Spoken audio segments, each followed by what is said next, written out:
Fala galera, sou o Robson e meu objetivo aqui hoje é uma dúvida que 1 em cada 10 clientes novos chegam aqui.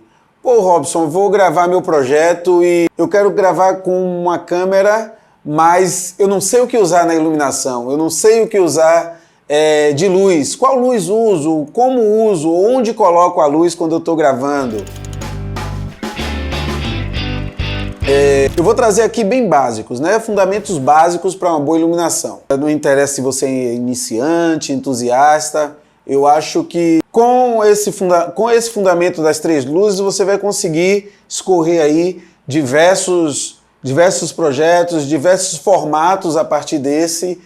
Os conceitos principais ataque, preenchimento e recorte, né? São esses 3 pilares que vai garantir que as suas cenas se destaquem. O primeiro pilar é o ataque. Imagine ele como uma arma. Você aponta para o seu objetivo e atira. A ideia é essa. O ataque é a luz principal, é a luz que você foca no seu objetivo. Em termos simples, é a principal luz que incide diretamente no objetivo.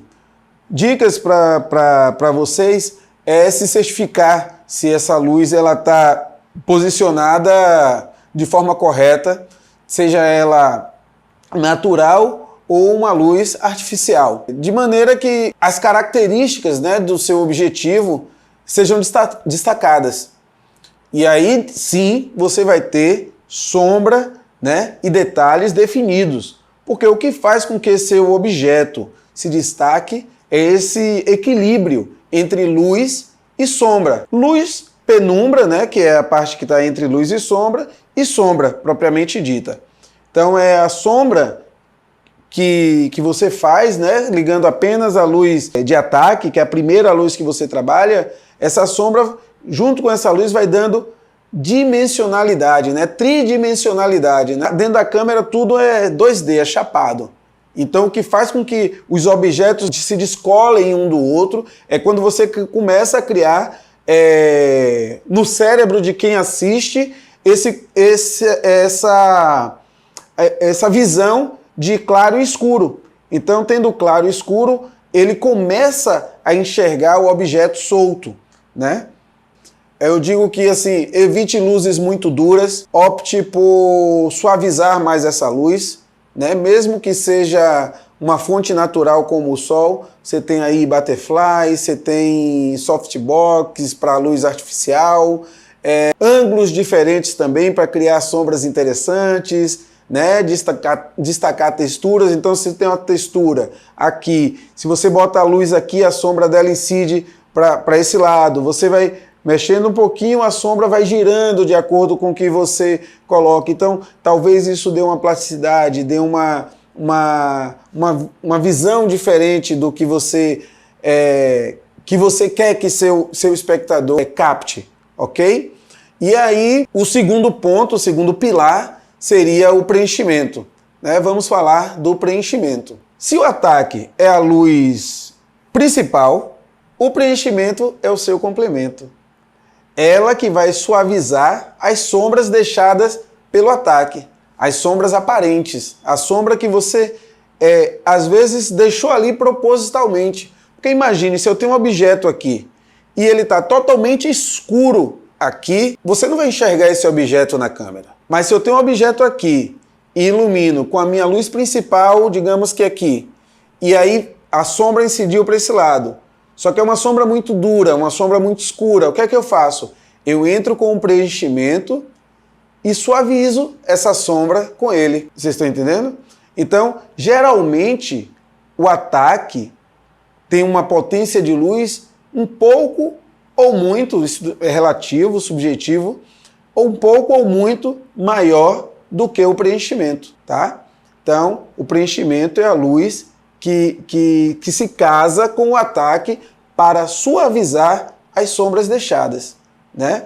E aí, mais uma vez, você vai utilizar, e aí, mais uma vez como dica, para essa luz secundária, né? Para suavizar essas sombras, seria ajustar esse preenchimento de forma equilibrada, para que ele não se sobreponha no ataque, né?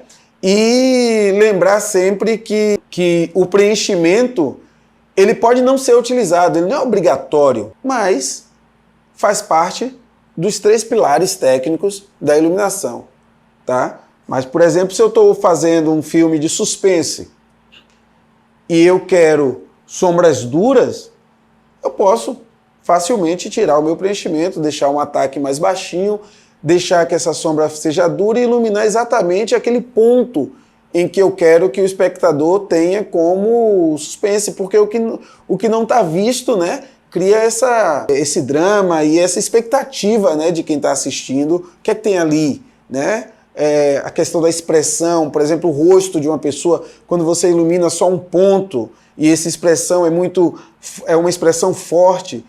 Uma coisa é uma cena com uma expressão forte, muito iluminada, ela passa uma emoção para quem está assistindo, e uma cena com um ataque, um preenchimento, ela passa uma outra emoção, e se eu tiro totalmente o preenchimento, tem um ataque ali controlado de forma subjetiva, a depender da cabeça de cada diretor, eu tenho uma outra emoção. E o terceiro pilar é o recorte. Não menos importante do que as outras duas, né?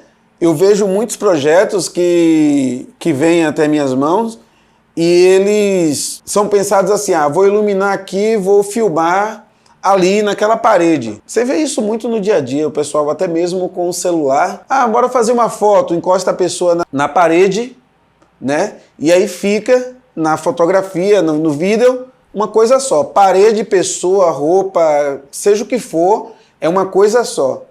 Experimenta.